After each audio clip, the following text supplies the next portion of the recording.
He's pursuing Nineveh because in this story, Nineveh represents the truly lost. At the end of Jonah, God says, Nineveh's a people, 120,000 people don't know their left hand from their right.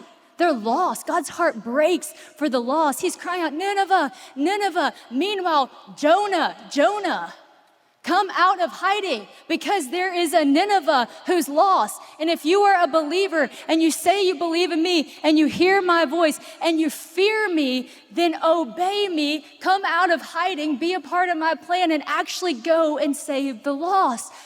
What does it mean to say we believe if our heart doesn't break for the things that breaks the Lord's? What does it mean to say we believe if we're not moved by that belief to do something about it?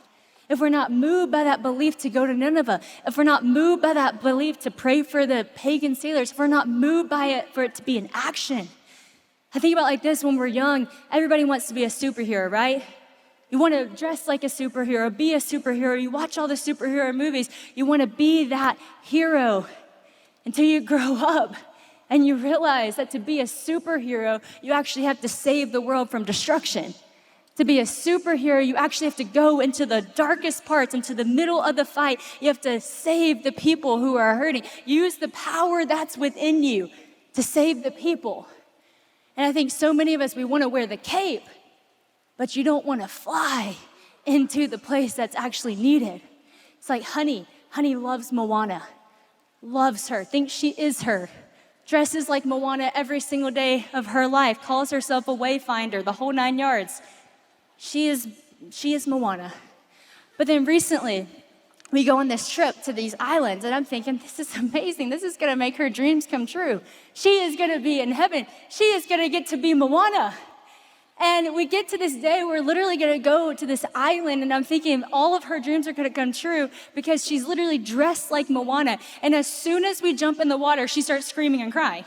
She's like, get me out of the water, I don't wanna be in the water, I'm scared. I'm like, honey, you're Moana. You're a wayfinder. Like that, the water is with you, And she's like, no, get me out of the water. So we swim back, and then I see this giant rock. I'm like, oh, this is gonna be epic. I pick her up, go up all the way on the rock. I say, I am Moana. She's so scared of getting on the rock. She's like, I don't wanna be Moana. Get me off the rock. And I'm like, what in the world? I thought your dreams were about to come true. But you see, that's such a good picture of it's one thing to say it, it's one thing to think about it, it's one thing to dress like it, it's another thing to live it. It's another thing to be it. It's another thing to jump in the water, to swim to the rock, to climb up on it. It's another thing to go to Nineveh. It's one thing to be at Passion and be in a room of this many thousands of people worshiping God and being able to raise our hands and believe in Him confidently because everyone else is too. It's another thing to go back to your campus and for your heart to truly break for the people around you and to be willing to be a light in the darkness and to be willing to actually use the power, the Holy Spirit inside of you to speak to people, to pray to people, to believe for people on your campus. Friend, the call of God on your life in this room today that you will respond to, man, He's coming after you, but He is also coming after the people you're going back to. It's not just about you. It's about the university. It's about your future family. It's about the people that you will meet whenever you're working the job that you work. When you become a believer, when you become found by God, now you're on the mission to go help find others.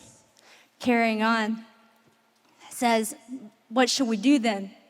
That the sea may quiet down for us, verse 11. For the sea continued to grow more and more tempestuous. And he said, Jonah said this, he said, pick me up, hurl me into the sea, then the sea will quiet down for you. For I know it is because of me that this great tempest has come upon you. Nevertheless, the men began to row harder to get back to dry land, but they couldn't.